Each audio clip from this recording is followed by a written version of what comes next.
பொதுச் செயலாளரும் சரி நாங்களும் ஜஸ்ட் கண்ணு காமிச்ச ஒட்டுமொத்த ஜென்சி ரோட்ல இறங்கினா மகனை ஒருத்தனை வீட்டு இருக்க மாட்டீங்க, ஒருத்த வீட்டு இருக்க மாட்டீங்க.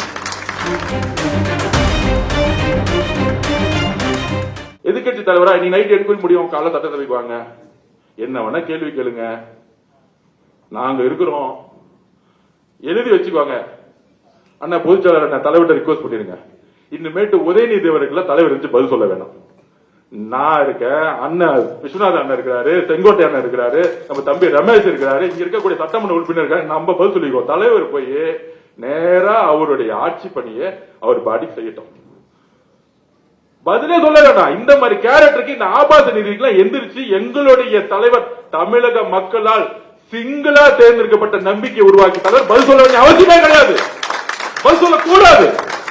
தயவு செஞ்சு தீர்மானம் போடுங்க. இனிமேட்டு எதிர்கட்சி தலைவர் எந்திரிச்சு சட்டம் அண்ணா நீங்க தானே அவை தலைவர், நீங்க தயவு செஞ்சு சொல்லிடுங்க, நீங்க எந்திரிச்சு பதில் சொல்லுங்க போதுங்க. இல்ல நம்ம ரமேஷ் போதுங்க, நாம போதும், அண்ணன் இருக்கிறார், விஸ்வநாத் அண்ணன் இருக்கிறார், நம்ம பாத்துக்கலாங்க. அப்ப நம்ம பாத்துக்கலாம். தலைவர் வளர்ச்சியை நோக்கி அரசியலை உருவாக்கட்டும், நம்ம அரசியலை பாத்துக்குவோம். நீங்க அவரை, அதாவது திமுக காரங்க இறங்கிட்டாங்க சொல்றாங்க எங்க பார்த்தாலும் போராட்டம், ஒண்ணும் இல்ல. எங்க பொதுச் செயலாளரும் சரி நாங்களும் ஜஸ்ட் கண்ணு காமிச்ச ஒட்டுமொத்த ஜென்சி ரோட்ல இறங்கினா மகனை ஒருத்தனை வீட்டு இருக்க மாட்டீங்க, ஒருத்த வீட்டு இருக்க மாட்டீங்க. அமைதியா ஒருத்தர் அமைதியா இருந்தா ரவுடிசம்லாம் வேலைக்கு ஆகாது.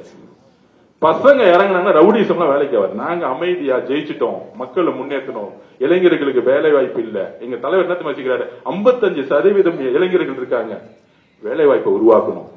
அவங்க அரசியல பயன்படுத்துறது மட்டும் நம்ம குறிக்கோள் இல்ல, இளைஞர்களுக்கான வேலை வாய்ப்பை உருவாக்கி முன்னேற்றம் நினைச்சிட்டு இருக்காரு.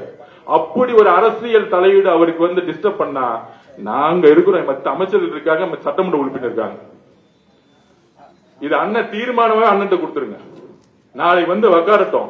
அவர் எந்திரிச்சு பேசுறதுக்குள்ள என்ன வேணா பேசட்டுமே. ஏன்னா 30 வருஷம் ஆட்சி, 50 வருஷம் கழிச்சு எல்லா தப்பையும் அவங்க தான் பண்ணிருக்காங்க. நீட்டு அவங்க தான் முதலமைச்சர் இருந்தாங்க, 5 வருஷம் என்ன பண்ணாரு? மு.க. ஸ்டாலின் என்ன போராட்டம் பண்ணாரு? உதயநிதி அவர்கள் மெரினா பீச்ல என்ன 50 நாள் உண்ணாவிரதம் இருந்து செத்து போறோமே ஆக்சிஜன் ஏற்றிட்டு வந்தாரா?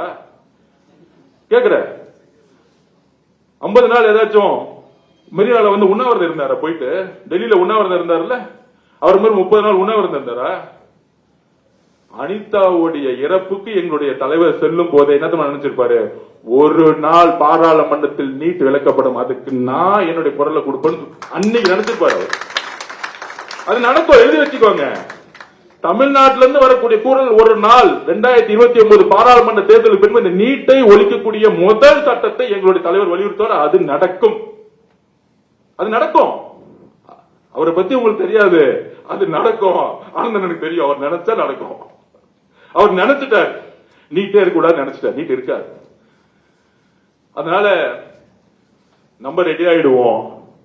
திமுக காரங்க ஏ ஓய் ஆ ஓன்னு கத்துவாங்க, எல்லாம் லைவ்ல போட்டாச்சு, அவங்க எக்ஸ்போஸ் ஆகட்டும்.